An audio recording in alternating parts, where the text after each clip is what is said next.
5 जनवरी 1928 तारीख़ का एक अजीम तरीन दिन था। ये वो दिन था कि जब सूबा सिंध के शहर लाड़काना में कायदे अवाम, नामूस रिसालत के अजीम सिपाही, एटमी टेक्नोलॉजी के बानी, इस्लामी सरबराही कॉन्फ्रेंस के रूह रवां, इस्तेमारी साम्राजी क़ुव्वतों को ललकारने वाले, आलम इस्लाम को एक प्लेटफॉर्म पर जमा करने वाले और 1973 के आइन के खालिक व बानी पाकिस्तान के पहले मुंतखब वज़ीर आज़म ज़ुल्फ़िकार अली भुट्टो पैदा हुए। उनका यौम विलादत एक तारीख़ के नए बाब का आगाज़ है। अल्लाह रब्बुल इज़्ज़त सदियों में ऐसी शख्सियात दुनिया को नवाजता है जो कि तारीख़ में हमेशा हमेशा के लिए अमर हो जाते हैं। इनका यौम विलादत एक बड़ी जिद्दोजहद का आगाज़ है। इनकी विलादत न सिर्फ हमारी तारीख़ बल्कि दर हकीकत आलमी तारीख़ का एक अहम यौम है। ज़ुल्फ़िकार अली भुट्टो का जन्म 20वीं सदी में हुआ था और ये आने वाली कई सदियों पर एक सियासी मुफक्कर की हैसियत से मुखीत रहेंगी।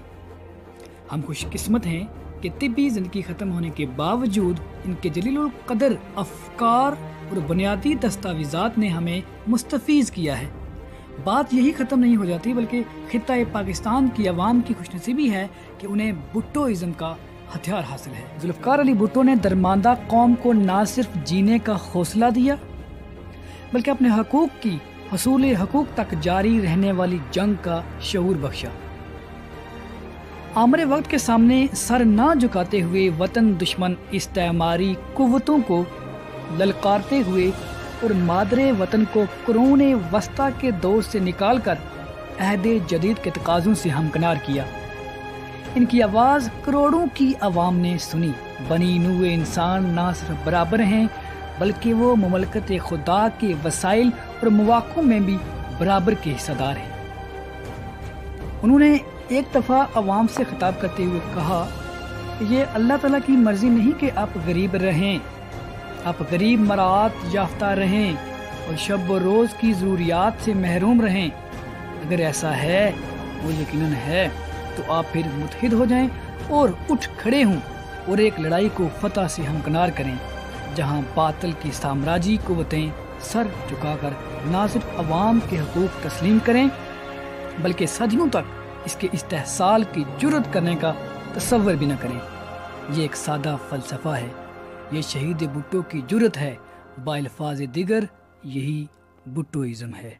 उनकी सरबराही में पाकिस्तान को 1973 का दस्तूर मिला और उन्होंने कभी ये दावा नहीं किया कि ये दस्तूर मेरा या मेरी जमात का दस्तूर है। अगर वो चाहते तो असम्बली में अपनी 2/3 अक्सरियत के बलबूते अपनी मर्ज़ी और अपने जमाती मफादात के पेश नज़र एक दस्तूर दे सकते थे, लेकिन उनके पास तारीख़ का वियन और अदराक था। उन्होंने देखा था कि इससे कबल 1956 और 1962 के दस्तूर अपने खालकों के साथ अपने इख्तिताम से हमकिनार होगी। चनांचे उन्होंने तमाम कुव्वतों को एक जगह पर जमा करके अपनी कायदाना सलाहियतों को बरकरार लाते हुए एक ऐसा दस्तूर कौम को दिया जिसे कई बार फौजी आमर मुहिमजू मुअत्तल करने के बावजूद बहाल करने पर मजबूर हैं और अपने गैर दस्तूरी, गैर जमाती और गैर अखलाकी इक़्तिदार को दवाम देने के लिए आर्जी तौर पर उसमें पनाह तलाश करते हैं। लेकिन ऐसे कई आमर फनाओ शिकस्त से दो चार हुए और 1973 का आइन असल शक्ल अख्तियार करके फिर बहाल हो जाता है। ये शहीद ज़ुल्फ़िकार अली भुट्टो का अजीम तरीन कारनामा है कि पूरी कौम अगर कहीं मुतफ़िक हो सकती है तो 1973 के दस्तूर की बहाली पर जो आमरों और जर्नेलों को शिकस्त दायमी फराहम करता है। ज़ुल्फ़िकार अली भुट्टो को दुनिया रहती दम तक जिस वजह से याद रखेगी वो कारनामा पाकिस्तान में कादियानियों को अक़लियत करार देना है। ये एक ऐसा कारनामा है जिसकी जितनी भी तारीफ़ की जाए कम है।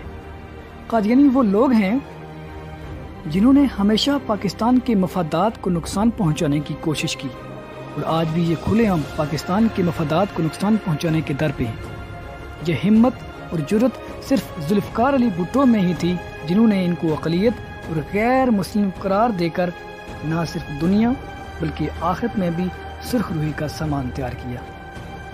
پاکستان میں 29 سالوں تک کسی رہنما، سیاستدان یا حکمران کو یہ ضرورت نہ ہو سکی کہ قادیانیوں کے خلاف کوئی قدم اٹھا سکے، مگر یہ اعزاز شہید ذوالفقار علی بھٹو ہی کے حصے میں آیا کہ انہوں نے ختم نبوت کے منکرین کو دائرہ اسلام سے خارج قرار دے دیا اور تاریخ اسلام کا جرأت مندانہ عظیم فیصلہ کیا۔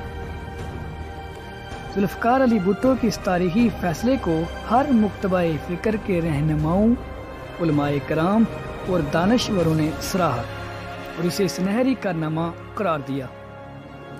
اس طرح قائد عوام نے یہ ثابت کیا کہ وہ نہ صرف ترقی پسند ہیں بلکہ اسلام پسند بھی ہیں، یہاں تک کہ پاکستان میں جمعۃ المبارک کی ہفتہ وار تعطیل کا صحرا بھی ذوالفقار علی بھٹو کے سر ہے۔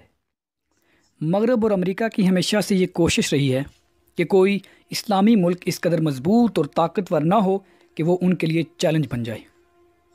تاریخ میں غیر مسلم ممالک متحدہ بلاک بناتے رہے، مگر عالمی طاقتوں نے مسلمانوں کو کبھی متحد نہیں ہونے دیا۔ تاہم شہید بھٹو نے جب اسلامی سربراہی کانفرنس بلانے کا فیصلہ کیا تو امریکہ نے ان پر دباؤ ڈالا کہ وہ کانفرنس ترک کر دیں۔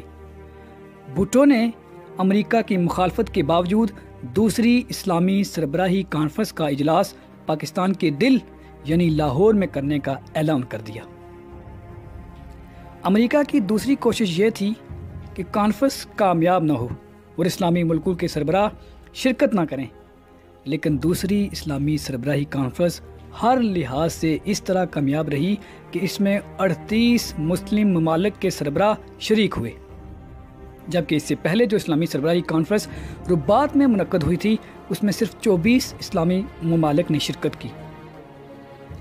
قائد عوام نے اپنی اہلیت، بصیرت، صلاحیت اور ذہانت کا مظاہرہ کرتے ہوئے دنیا کے مسلمان ممالک کو متحد کر کے ایک پلیٹ فارم پر اکٹھا کر لیا، اور یہ مغرب اور امریکہ کی نظر میں ان کے لیے ایک جرم بن گیا۔